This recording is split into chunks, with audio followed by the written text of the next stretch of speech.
Democrats may have descended into pure factionalism, but the United States Senate must not. As the Senate prepares for an impeachment trial, I talk one-on-one with Deputy White House Press Secretary Hogan Gidley. And of course we object to Adam Schiff being top of this manager list. We object to him actually being in Congress, for that matter. Plus, no one is trying to make 535 members of Congress the commander-in-chief. Senator Mike Lee talks about a new measure that could restrain the president when it comes to war with Iran. And his name is now thrown into the mix when it comes to House Impeachment 2.0. In an exclusive interview, Robert Hyde talks about the messages exchanged between him and Lev Parnas. He's making some pretty hefty accusations. What do you want to say to Lev Parnas?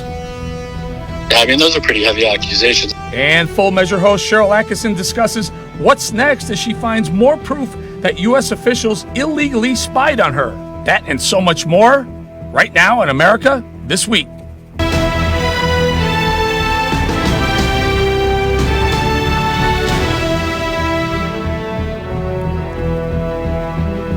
Welcome to Sinclair's America This Week. I'm Eric Bolling. America This Week is the fastest growing political talk show broadcast across America.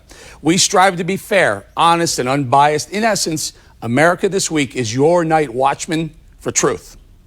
Listen, folks, some random musings from your host, that's me. The political and cultural wars are exploding at a pace no one could foresee. America is changing like it's World War III. President Trump extinguished the world's deadliest terrorist. Sounded good to me, but Democrats oddly defended General Soleimani. This video resurfaced of Iran sympathizers, Obama and Kerry. Do you believe that any of that $55 billion ends up in the hands of terrorists? I think that some of it will end up in the hands of the IRGC or of other entities, some of which are labeled terrorist. So you funded terror, Barack and John. That's crazy. A meme that Trump retweeted landed squarely on Nancy and Chucky. Come on, guys, you know you're adored by the Ayatollah Khomeini. Trump poked fun at the left's love of the mullahs in an RT. Looks like if the primary was held today, Dems could nominate a terrorist, possibly. In Iran, it's a crime to be gay, actually, and women are subservient legally. Wonder why groups like LGBTQ would support a regime Irani. Maybe they should change it to LGBTQT. On the debate stage, it was Liz, Tom, Joe, Pete, and Amy, and Bernie. Democrats down to 6, a handsome crew, some may agree. They're just missing one thing I can see, the Black and Hispanic minority. In culture this week, America is taking a knee. A pop star declared she hated Trump so much she was going to flee. But this week she thinks she'd be great in Congress. The she is Cardi B. Guess what? I totally agree. Congresswoman rapping, her bills on the floor, how Gucci. The new bail rules for New York City. If you rob a bank without a gun, you will go free. And on cue, a robber was let go completely. As soon as he got out, he pulled off job number 3. California, the left coast, is on a socialism spree. Governor Newsom declared the liberal state a sanctuary for some of the most dangerous people in the world we see. In San Francisco, the streets are filled with human duty. Now LA is allowing the same insanity, pretty gross, not to mention not sanitary. Wonder how that's playing in the hills of Beverly. Maybe California will decide to break free and elect their socialist dream ticket, Lizzie and Bernie, to be their POTUS and VP. We'd all be happier, actually. Speaking of happiness, don't take this monologue too seriously. It's not a decree. It's just a few musings from me to thee. That's right, we are Sinclair. There's a new high drama in the impeachment saga. House Speaker Nancy Pelosi has unveiled the Democratic lawmakers who will prosecute President Trump, and the Senate trial is expected to start as soon as Tuesday of next week. Sinclair investigative reporter James Rosen joins us with the very latest. Managers, Democratic lawmakers who will serve as prosecutors in President Trump's upcoming impeachment trial includes the 2 chairmen who steered impeachment through the House, Adam Schiff of the Intelligence Committee, Gerald Nadler of Judiciary, and a diverse mix of other lawmakers with backgrounds in litigation. The decision to come down in favor of litigators is necessitated by the clear evidence that we should have witnesses and we should have documentation, and we have to make the strongest prosecution. Democrats argued that Speaker Pelosi's 4-week delay in transmitting the 2 articles of impeachment to the Senate paid off, despite Senate Majority Leader Mitch McConnell's refusal to outline the trial's rules in advance as Pelosi sought. The interregnum did produce several new developments, including the agreement by former White House National Security Advisor John Bolton to testify if called, and fresh documents produced by Lev Parnas, the associate of Rudy Giuliani recently indicted. Among them, a letter from Giuliani to Ukraine's president explaining that he personally represented President Trump and was acting with his knowledge and consent. That time has been, I think, very effective in not only bringing new evidence to light, and the evidence was already overwhelming, but also forcing senators to go on record. Indeed, 4 GOP senators have expressed openness to new testimony. Aides to President Trump said they expect the trial to be over within 2 weeks. Whether the Senate decides to dismiss this out of hand because it is so illegitimate, whether it's a short version of a trial or whether it's a full-blown Katie bar the door trial, this president and our team completely ready. Senior White House officials involved with the president's defense told reporters that the allegations contained in the articles of impeachment will, quote, fail on their face. And they said Mr. Trump's attorneys will use this trial not just to seek his acquittal, but to, quote, vindicate the president. Reporting from Capitol Hill for America This Week, James Rosen. Eric? Deputy White House Press Secretary and Deputy Assistant to the President, Hogan Gidley, is with me right now. Hogan, obviously the news of the week, impeachment. Nancy Pelosi turns the trial, the package, over to the Senate. You know, on her way, or just before, she had said, impeachment for life. The president has been impeached for life. That's her term. What does that tell you about what the motives behind this are? Well, they're purely political, and I think that's obvious now. Don't forget, though, on the way out of the House after she said that, she did a fist pump as well. So the solemnity and the seriousness of this fake impeachment has now been exposed for everyone to see. Look, she said she wouldn't move forward with this entire thing unless it was bipartisan. It wasn't. In fact, it was bipartisan for us. People supported our side of it. We had Democrats jump onto our side. She also said she would move forward on this whole thing unless she had all the evidence necessary. There is no evidence. In fact, the impeachment articles themselves, they're not even crimes. So this is a long pattern of Nancy Pelosi, even admitting she'd been working on this for 2.5 years. This is a sham. It's illegitimate.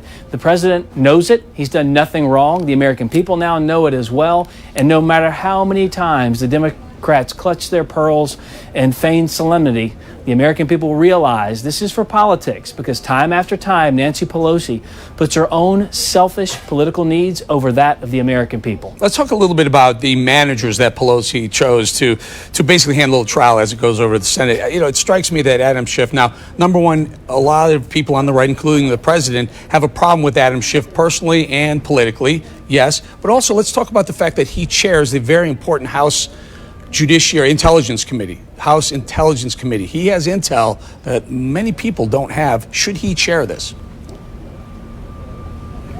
Well, look, he has intel he's lied about multiple times and has been busted for it. The fact he's even on television or taken seriously blows my mind. The fact he's been chosen as one of the managers, also quite funny. I mean, I don't even think he has an apartment or a house here in D.C. I think he just stays in green rooms around town, eating off the bagel tray and fruit tray and the free coffee that CNN and MSNBC puts out, because Lord knows he's in front of a camera every time I turn on my television set. But the fact is, Adam Schiff lied about the president, making up an entire phone conversation directly to the American people and also to members of Congress that the president didn't even say. The whole thing is a joke. It's a scam. And no matter how many times they trot out Adam Schiff as some paragon of virtue or Nancy Pelosi fist pumping her way out of the House chamber, the president has done nothing wrong. The facts haven't changed. And of course we object to Adam Schiff being top of this manager list. We object to him actually being in Congress, for that matter. The Democrats are trotting out a possible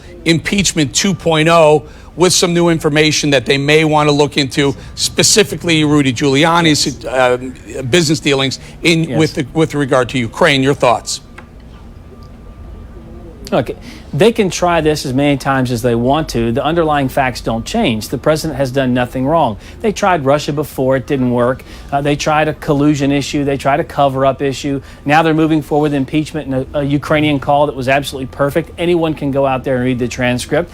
They had their opportunity. They took their shot. Now they're trying to dictate to the Senate how the Senate is going to run the trial. The fact is, this president was not given a fair shake in the House. We all know that. They did everything behind closed doors. They wouldn't allow us to call witnesses, cross-examine, enter evidence.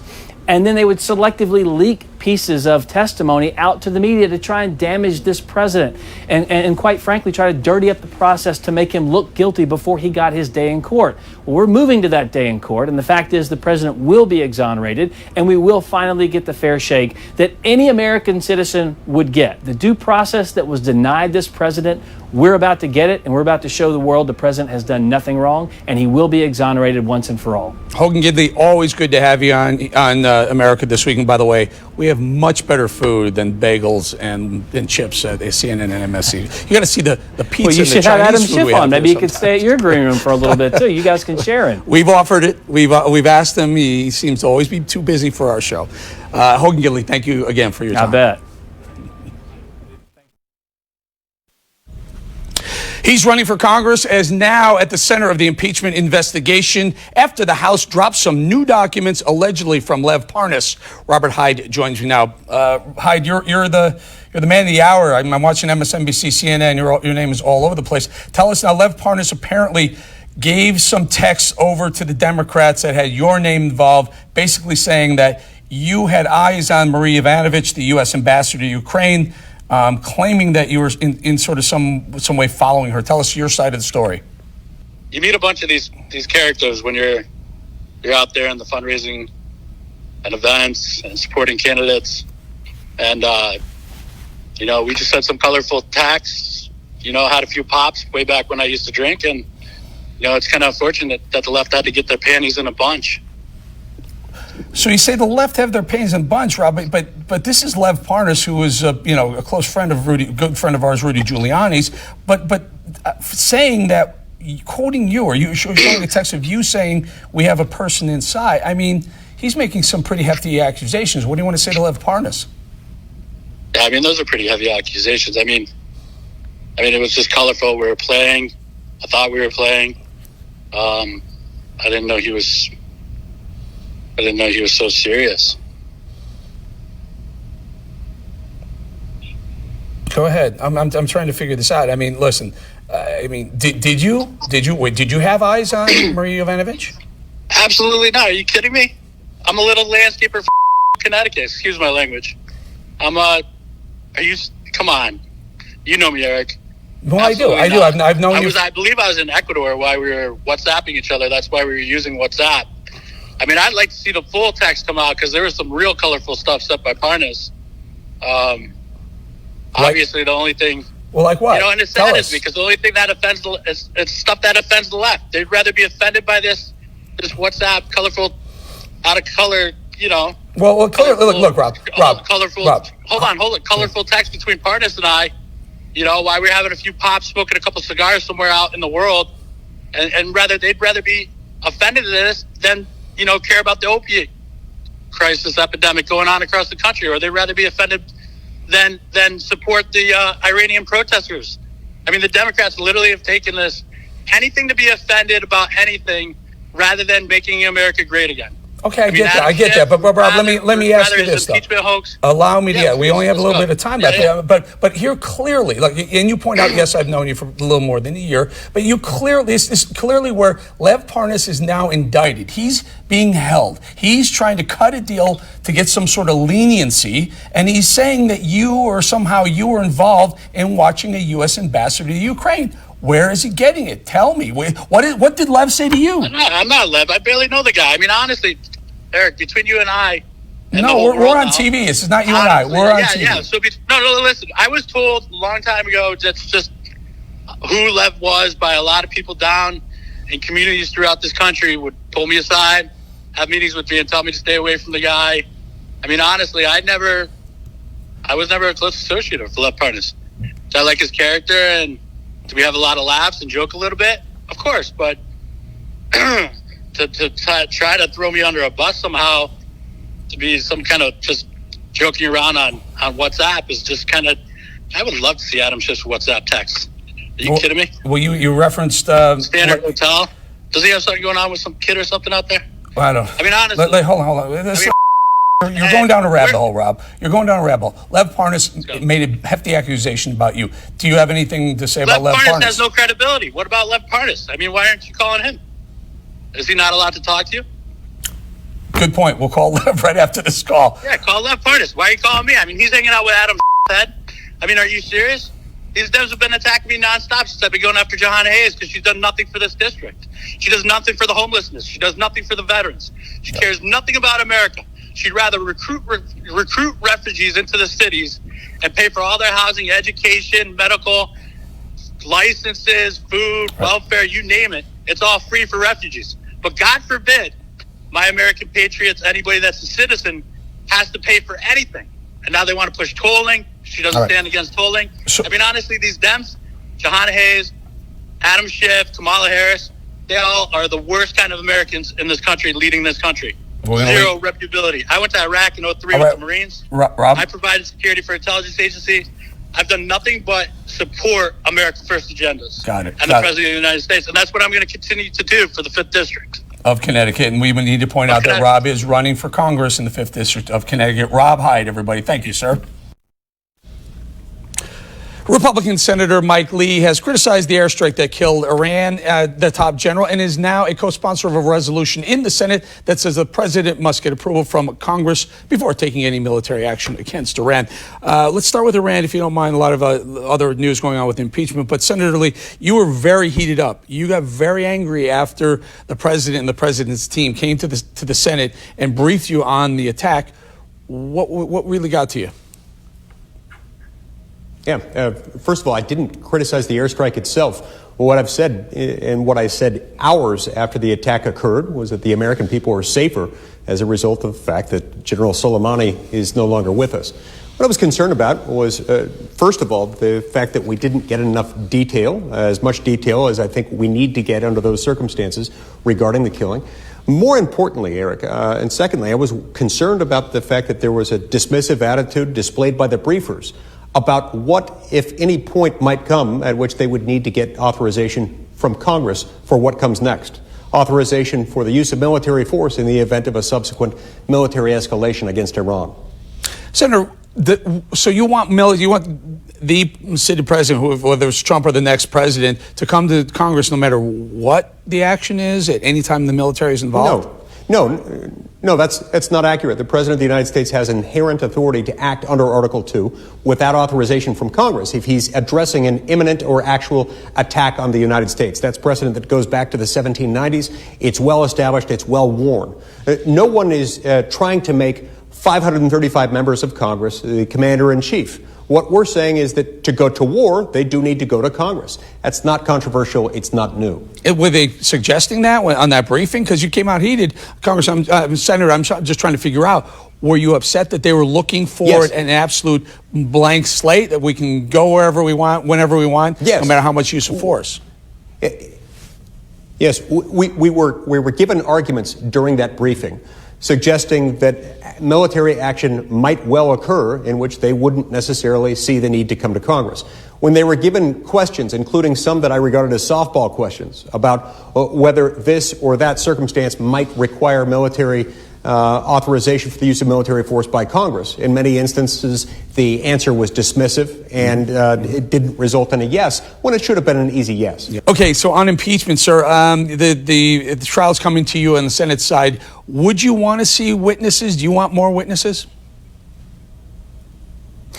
First of all, from what we've seen so far, from what we have seen through the evidentiary record established in the House of Representatives, there's nothing, after we've heard from witness after witness, that supports impeachment. There's nothing criminal. There's not even anything wrong. What they show is that President Trump succeeded where President Obama and his administration tried and failed to convince Ukraine to investigate allegations of corruption within the Ukrainian energy company Burisma. That's not impeachable. It's not criminal. It's not even wrong. But do you want to see more? Success. Do you want to see more witnesses? I mean, that's the topic at hand. At this point. I see no reason to believe that we need any additional witnesses. I also think that it would be unfortunate to pick this fight in advance when we don't even know what their arguments are going to be. Now, I don't expect them to succeed. I don't have any desire to hear from any additional witnesses because there's nothing in the record that they've established that shows that they can even come close to establishing a reasonable impeachment case.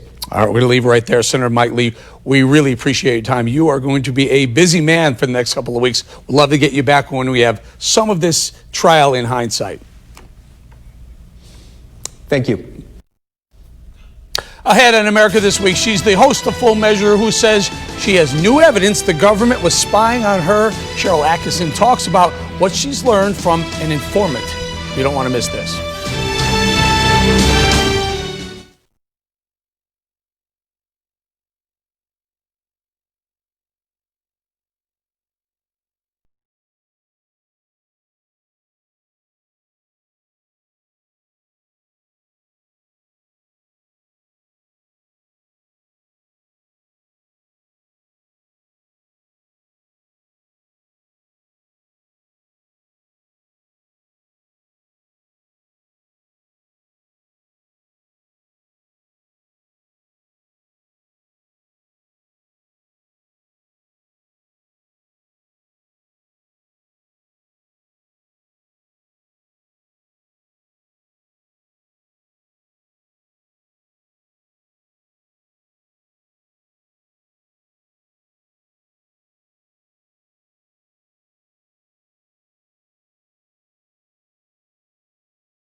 Investigative journalist Cheryl Atkinson is moving forward with her case that the FBI and other Justice Department officials spied on her. Cheryl, this all started when you were investigating Fast and Furious, that scandal, and also Benghazi. Bring us up to speed. Well, my case was initially dismissed despite the irrefutable forensic evidence because the judge wanted us to have the names of the particular agents with the government who did the spying and who had access to these government surveillance tools that we found in our computer. But we weren't allowed discovery, so that made it nearly impossible to get the names. In sort of a stroke of great luck and with some detective work, we now have names, and this is through somebody who has admitted as a government agent that he was part of the illegal spy operation against me. And also, he says, hundreds of U.S. citizens who were spied on in the same illegal way through a federal sort of rogue task force or unit that was operating out of Baltimore. Cheryl, do you have any idea the motive behind spying on you? I mean, was it punitive to get you to back off what you were doing, investigating Fast and Furious, or was it just some sort of people on the right or center right that they were trying to push back on? Well, I think you have to look at it a little differently when you know that I wasn't the only one targeted. I was one of so many that it's not as though there had to be a specific reason to target me and only me. They were watching a lot of people. And according to our sources and the evidence found in the computer as to what they were doing, they wanted to see what I was working on. They wanted to know what federal officials inside the government, many were Obama administration sources, which ones were talking to me, what they were saying. And according to an informant, they were looking for dirt things that they could possibly use to silence a particular person or me or use against me. So sort of an all of the above. Was there a common thread between the people that they were spying on? Were you all looking into Benghazi or Fast and Furious or whatever it may have been? What was the common, if there was one?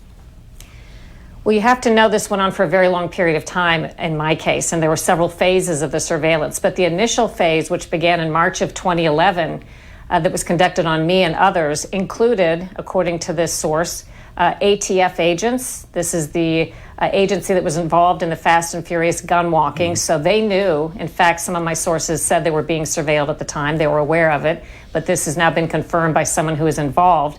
And I don't have the names of the others. We only know that the informant, who I believe is going to fight a broader case, says that there were many, many people, which is what we suspected all along. The only reason I found out, I happened to be lucky enough to be connected to sources who suggested to me in the intel community that I was being surveilled and who connected me with somebody who could forensically look in the computer and find the government software. Cheryl Atkinson, thank you so much. Again, Full Measure, one of the best shows on television. Thank you, Cheryl. Thanks, Eric.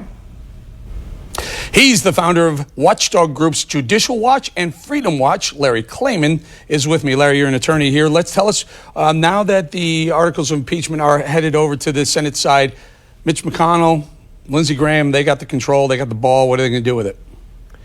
It remains to be seen. I mean, it's turning into a giant reality series for both political parties. Obviously, I'm a conservative. I support the president.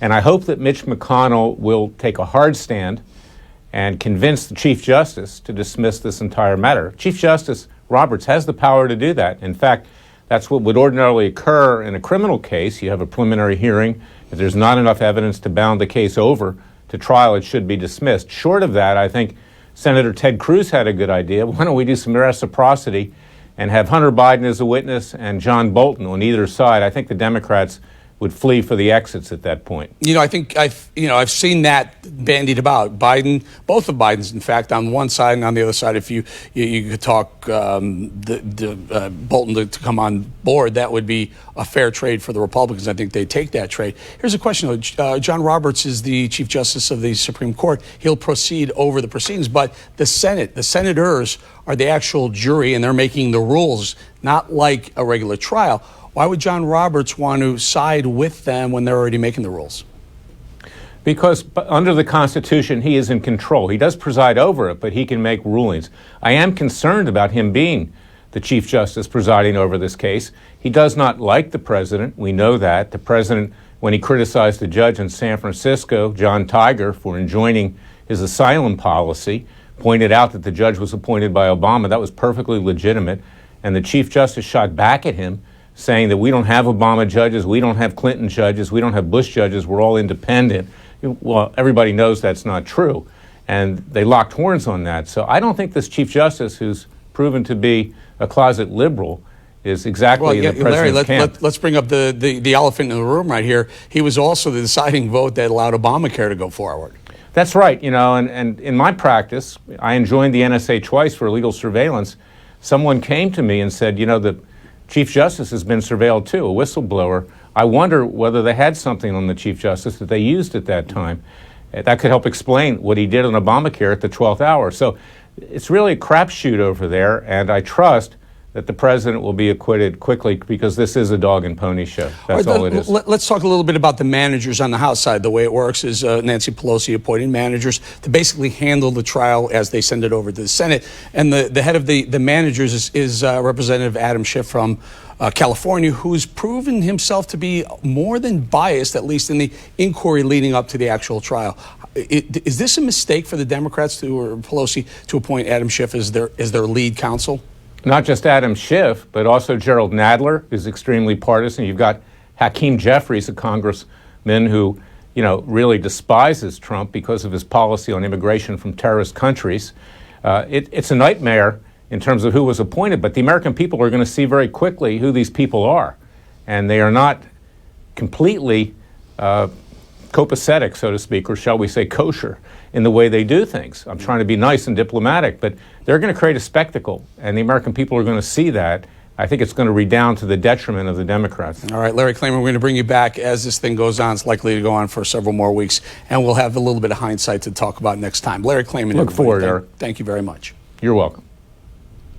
Ahead on the Pulse of America, it's still anybody's game in the race for the president in Iowa. What a new poll reveals about voters there ahead of the Iowa caucus. And Democratic lawmakers in Virginia proposed new gun control bills, the fight they're facing, and where law-abiding gun owners are not allowed to carry their firearms in the state right now.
Let's take the Pulse of America. This segment offers something no one else can give you: distinctive coverage from our vast network of Sinclair stations all across the country.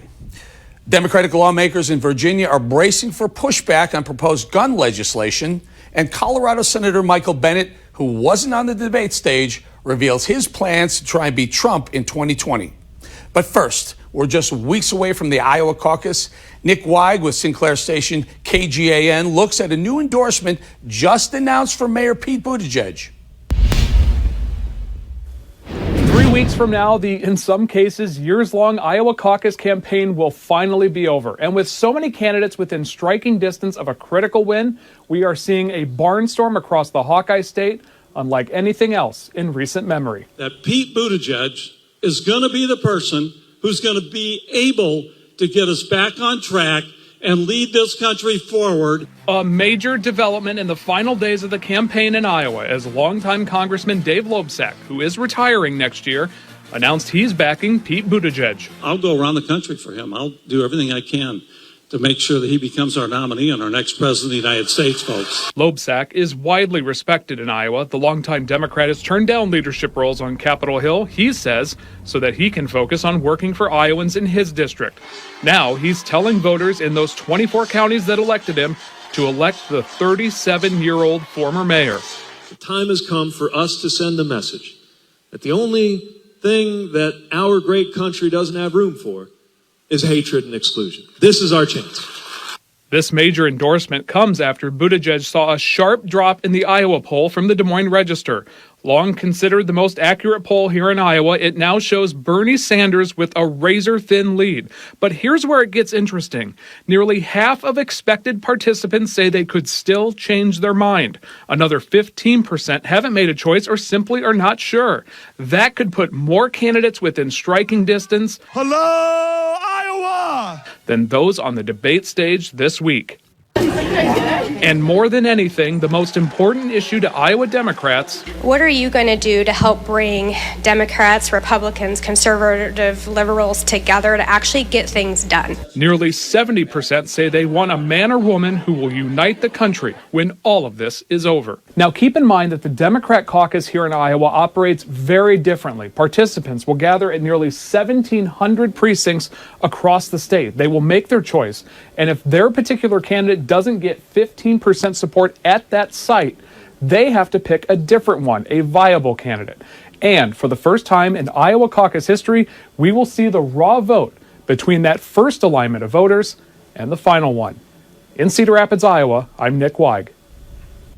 Thanks, Nick, and KGAN. In the race for 2020, he claims to be the only candidate who's won a national race twice in a swing state. Colorado Senator Michael Bennet sat down with Sinclair's chief political correspondent, Scott Thuman, for his latest campaign conversation. It's not unusual for those who work here to want to end up here. Though Senator Michael Bennet, over a warm drink on a cold D.C. day, argues he's anything but typical. You were the 21st Democrat to jump into this race. Were the first 20 just not cutting it? It's nothing personal with the other 20 people, but I didn't think anybody else kind of shared the diagnosis I had. I think anybody could beat President Trump, but it's going to be easier if it's somebody who can win purple states. And that's something Bennet can boast of, the only candidate to win 2 national races in a true swing state. But that didn't make this one so easy to enter, especially upon getting some sobering health news. Because you were diagnosed with prostate cancer. Yeah. Did that drive your decision-making at all? All of a sudden, very disappointed that I wasn't going to have the chance to run. That was my reaction, which I thought was interesting because I was ambivalent about whether to run. The other thing, though, that was very clarifying was going through an experience like that, knowing that there are millions of people in this country that don't have health insurance. If I were one of those people right now, I'd be talking to you and I'd still have prostate cancer and I'd be getting sicker and sicker and sicker. The husband and father of 3 girls knew there was plenty he still wanted to fight for. Your colleagues often describe you as a mild-mannered guy, but you can also get pretty fiery. I mean, we saw, for example, that floor debate over the government shutdown. Right. My state was flooded. It was underwater. People were killed. This government was shut down for politics. It wasn't fake. There's a lot for the American people to be upset about, and I'm upset about it too. You're the first school superintendent to run for president. That's true. Would you say above all, you're a schools guy? On a domestic policy issue, above all, I'm a schools guy, or above all, I'm an economic mobility guy. We got to lift people out of poverty in this country. Bennet recently unveiled a $6 trillion so-called real deal, improving access to pre-K, housing, and health care, paid for in part by taking back some of President Trump's tax cuts. Let's do lightning round. Okay. Free college. As a school superintendent, I'm a hell of a lot more interested in free preschool than free college. Give me one gun control measure that realistically you think should and could pass. I'll give you 2, background checks and limiting the size of magazines. Should you, as a senator, have term limits? No. Are some of your fellow Democrats in the race making a big mistake by pushing Medicare for all? I believe so. The American people are not going to pay $31 trillion in more taxes for the privilege of losing the choice to decide for their family whether they want private insurance or not. Tell me one thing that all of Congress does agree on. They like being members of Congress when they're home better than they like being members of Congress when they're here. And there's a good reason for that, because we suck when we're here. And we got to get our act together, and we got to start doing the work of the American people again. If not, he warns, Democrats could pay the price. We should never have lost to Donald Trump the last time. That is catastrophic that we lost to him. And if we lose to him again, it's going to be nobody's fault but ours. So we have a lot of work to do. Senator, thank you for your time. Thank you. Really appreciate it.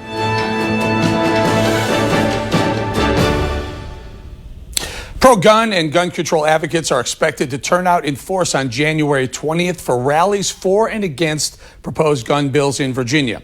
As Victoria Sanchez with Sinclair station WJLA reports, Democrats in control of the State House, Senate, and Governor's Mansion are pushing to change Virginia law. With Democrats in control of the State House, Senate, and Governor's Mansion, they are pushing for gun control laws. Already, some bills have gone through committees and are now headed to the full Senate. Thank you for your question. I appreciate it. It ended cordially. That's a very real issue. But this is just the beginning.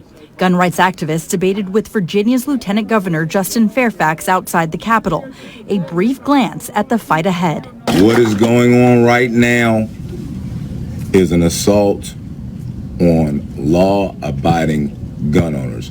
Nothing more, nothing less. Democrats have promised new gun restrictions, including universal background checks, a ban on assault weapons, and a red flag law. Virginia is behind them. We voted in great numbers to put them in office and to pass these laws. So we want to thank them, and we know that the laws that they're passing will save lives. Judiciary Committee Republicans fought against some proposed changes and spoke out against a new rule.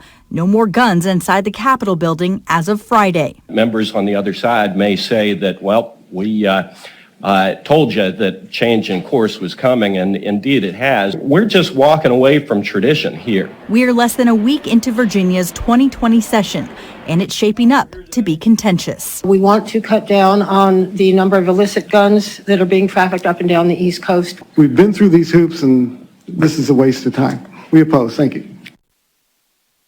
Pro-gun and gun control advocates are expected to turn out in force on January 20th in Richmond to speak for and against the proposed bills. For America This Week, I'm Victoria Sanchez. Eric, back to you.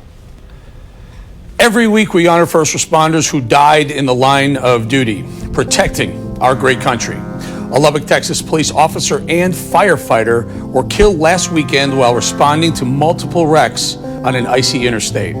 Officer Nicholas Reyna had only served with the police department for 1 year. He leaves behind twin daughters. Lieutenant Eric Hill with the Lubbock Fire Department was also killed. He was with the fire department for 10 years and was promoted to lieutenant just last summer. Our thoughts and prayers are with your families. Rest in peace, first responders.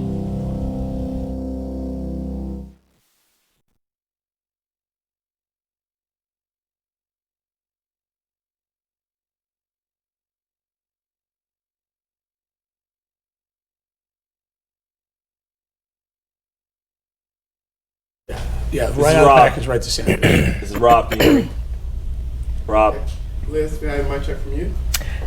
Happy New Year, everyone. It's Liz Mattori. I hope everybody's okay in the booths, wherever that is. Hello, Anthony Robinson. Give me some more. Dr. G, 1, 2, 3, 4, 5, 6. How's the level?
The race for 2020 enters a new phase following the debate in Des Moines, Iowa. It was the last major event before the first votes are cast. So, in some ways, for many of the candidates, it was a last chance to make a big impression on voters.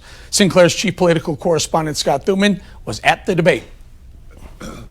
Well, Eric, this is the epicenter of the election right now, Iowa. We're in Newton, Iowa, to be exact, and you can sense a bit of urgency on the ground all across the state, and that's because as long ago as it seemed that the candidates jumped into this race, they've been campaigning ever since, and now we're down to the final 3 weeks. And Tuesday night, we had the last debate before the first votes.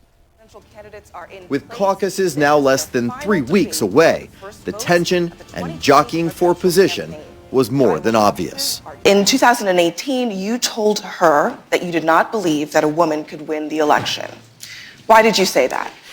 Well, as a matter of fact, I didn't say it. This question about whether or not a woman can be president has been raised, and it's time for us to attack it head on. Look at the men on this stage. Collectively, they have lost 10 elections. The only people on this stage who have won every single election that they've been in are the women, Amy and me. Despite their differences, they found consensus on a desire to de-escalate tensions with Iran. The candidates clearly worried about the president's powers when it comes to war. What I fear very much is we have a president who is lying again and could drag us into a war that is even worse than the war in Iraq. And quite frankly, I think he's flat out lied about saying the reason he went after, the reason he made the strike was because our embassies were about to be bombed. A popular concern, the trade war, taking its toll on Iowans and farmers across the state and country. These are real people hurt by Donald Trump's trade war. Climate change and the call for action, a topic of consensus. I cannot allow this country to go down the path of climate destruction. That's why we're going to tackle climate from day one. It's why we've got to make sure that we have better answers than we do today. So now it's that mad dash to the finish line here in Iowa. The candidates out holding as many rallies and town halls and doing as much good old-fashioned handshaking as they can in a last-ditch effort to win over the first voters in the nation.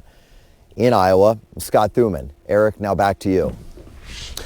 Now let's get the hot take on the debate. Host of the Disruption Now podcast, Rob Richardson, Republican congressional candidate Liz Mattori, Anthony Robinson, political director for the National Democratic Training Committee and former deputy assistant to President Trump, host of America First on Salem Radio, and author of his newly released book, great book, by the way, The War for America's Soul. Our good friend, Dr. Sebastian Gorka. Doc, let's talk about that interchange we saw with Elizabeth Warren, Bernie Sanders. Bernie says, absolutely not, I didn't say it. When Elizabeth Warren was asked, she kind of diverted to, here's why a woman could win. She turned it into the issue. She didn't get into whether or not it happened, which is weird because the CNN host said it happened, which was not exactly bipartisan moderating. Last night was a disaster. We had a stage full of people who are either career politicians, old, white, millionaires or billionaires. This is the modern Democrat Party that wants to represent America. It was, and not only was it boring, Eric, they bored themselves. They looked bored. Yeah, I can agree. Maybe there are too many. Anthony, do you think there are too many of these Democratic debates? I think people are getting a little worn down, but it's still early. And while it probably was not the debate that everyone expected, I think it was the one. Do you think Bernie Sanders did say a woman couldn't tell Elizabeth Warren a woman couldn't win in 2020? I can't get into that. There was a closed door conversation, but I do know this. I do know that the two of them feuding is not doing any good for the Democratic Party, and it's not serving them any justice with Iowa. What was the takeaway, Liz? Well, hey, don't blame me. That's the reason why I'm a Republican. If you see that stage, again, there's no traction for people of color or women, and I actually have been more successful as a Republican, so hey. You know, Rob, it really is striking. In my monologue, I said that's the one thing I did. I rhymed everything. One thing that I see was, what I didn't see was a minority. Why not? Why not? You know, I find it fascinating that Republicans are having a conversation about diversity. I welcome it if it's actually serious. Hold on. To be fair, in 2016, far more diversity among the finalists, even the early and later, even when you whittle down to the last few. There was diversity. Marco Rubio, Ted Cruz, And at the end of the day, a win's a win's, a loss, a loss. Look, it wasn't. It hasn't been a very diverse. Republicans are not held for their diversity, and we have a longer conversation about that. But let's actually focus on what happened here. I do think it's not helpful for either Elizabeth Warren or for Bernie Sanders, because there's only, if you look at the party, essentially it's split between whatever pragmatics and moderates, and liberals, and those two, if they argue, they're going to bring each other down, and neither one will come out. If Bernie Sanders does not win Iowa, it's Biden's nomination. He's got to go 1, 2, 3. What if it's Warren, though? What if it's Warren? If it's Warren, I think Biden wins the nomination. Anyway, that's my 2 cents. Here's what I want to do, guys. Can you put up that full screen of something that during that debate, it was blowing me away. I couldn't believe. You watched Twitter. Mike Bloomberg's campaign account was tweeting tweets about the mayor that you may not have known, and one of them, that's Mike Bloomberg's face in the middle of the meatball. It is. That's Mike. Liz, you saw this? Did you see this? This was amazing. They're coming out of left field. Bloomberg was saying, no, we're not being hacked. This is real. They were talking about some really crazy stuff. What he likes to eat was spicy food he likes. Where's Mike Bloomberg in all this discussion? Well, he's a guy, a billionaire who thinks he can buy the American vote. And $50 or $60 billion. Whatever. I mean, if I were using a Bloomberg terminal, I would stop using it because it's just horrendous what this man is doing. What about it? Can I ask you? So, sure. Bernie Sanders' message is millionaires and billionaires. Millionaires and billionaires, they're bad. Right. Well, I can just tell you, Mike Bloomberg, it can spend $1 billion. He spent like $200 million. He could spend $1 billion. He's not going to be the nominee. So what's he up to? Yeah, I think he wants to be the nominee. Does he want to be the nominee, or does he want to ensure that Biden's the nominee? Oh, no, I think he wants to be the nominee. Otherwise, he wouldn't be running. And I think he believes that there's an opening because, Biden has not performed as well, so he thinks there's an opening for the moderate lane. But I don't think it's going to happen. What's Bloomberg up to? There's a game there.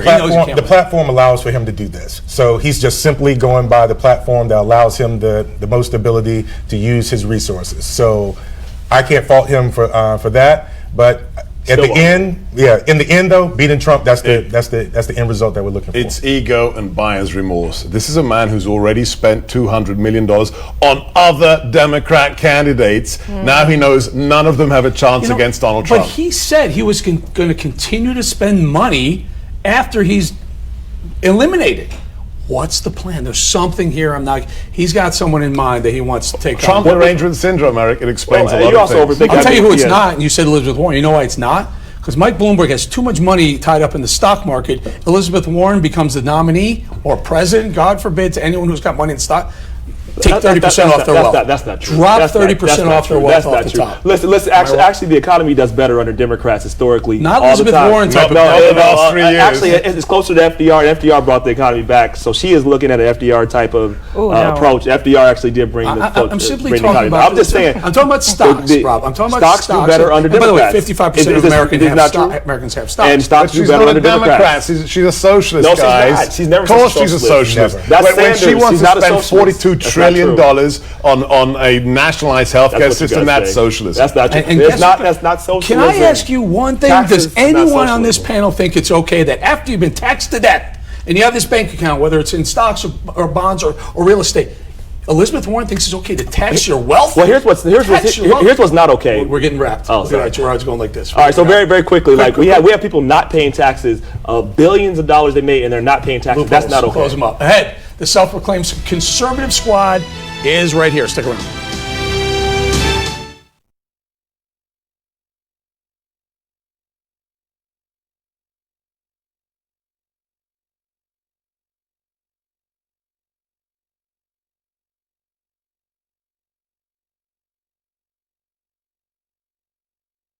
More debates. Okay. Oh, thanks. Yep. You guys just want to wait outside or grab Sure. your mics? Good to go. All right, same deal.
And welcome back. We're talking to 3 of the 4 members of the self-proclaimed conservative squad who are running to counterbalance the liberal squad in Congress. South Carolina Congresswoman Nancy Mace. Jessica Taylor is vying to represent Alabama, and Michelle Fishback hopes to represent Minnesota in the House, U.S. House, in the very near future. Welcome, squad. I had the honor to introduce you and to host you at a very, very important U.S. Chamber of Commerce event earlier. Nancy, very quickly, we don't have a lot of time. The most important topic on the table for you is right now the conservative squad. We are the antidote to AOC and her squad. Our country is driven more and more to the left, the far left, because of AOC and the squad, and we're offering ideas and ideologies and policies that show that freedom means Americans prosper. Americans prosper under freedom, and that's what we're about here today, to get our message out across the country. Jessica? We're working to bring in that new generation of conservatives who can go toe-to-toe with AOC, Ilhan Omar, and her socialist squad. We don't like socialism? We don't. You know, when the government controls the means of production, which is what socialism is, we lose our freedom. Speaking of socialism, Minnesota, now you have one Ilhan Omar in the state of Minnesota. You're not running against her, but you're running against another Democrat. Yes, I am. And Ilhan Omar represents a metro district. I'm actually a rural district, but it is absolutely an issue right now that people understand that this election is a turning point. That if we continue on the path and we go towards socialism with the Democrats the way they are now, or we have the economic freedom that we can have. I want to go back this way, Michelle. Your panel was at the right now women. Yeah. It was amazing. A group of very, very in tune conservative women. What's the most important issue for women, facing women in 2020 in the election specifically? I think women understand the economic issues. I think they understand the issues of economic security, and President Trump is doing an awesome job with those and moving our economy forward, and I think that women understand that. Jessica, do you think there's an issue with, some women have a problem with the way he talks or the way he tweets? What's more important? You know, I think the results speak for themselves. This is the best economy we've had in 50 years. So I think we need to support our president. If we could win back the House, imagine what we could accomplish. And so people know I live in Charleston, South Carolina now, which is South Carolina 1. It's typically been a Republican-held seat. It went to Joe Cunningham, the Democrat. Arrington lost the election in 2018. Right. Why did she lose? It's a very conservative district. Right, and Trump won this district by 13 points, and I plan on winning it back for Republicans in November. But this is about bringing the party together. As a party, we've been fractured over the years, and if this is about bringing everyone together, whether you support Trump or we're against him, it's coming together. Quickly, where can they find you guys? Conservativesquad.com. Conservativesquad.com. There they are, all 3 of them, 3 of the 4. I'm not sure which one's AOC, Ilhan Omar, or Rashida Tlaib. That's a wrap from the DC Swamp. Thank you for watching, folks. I'm Eric Bolling. See you all next week.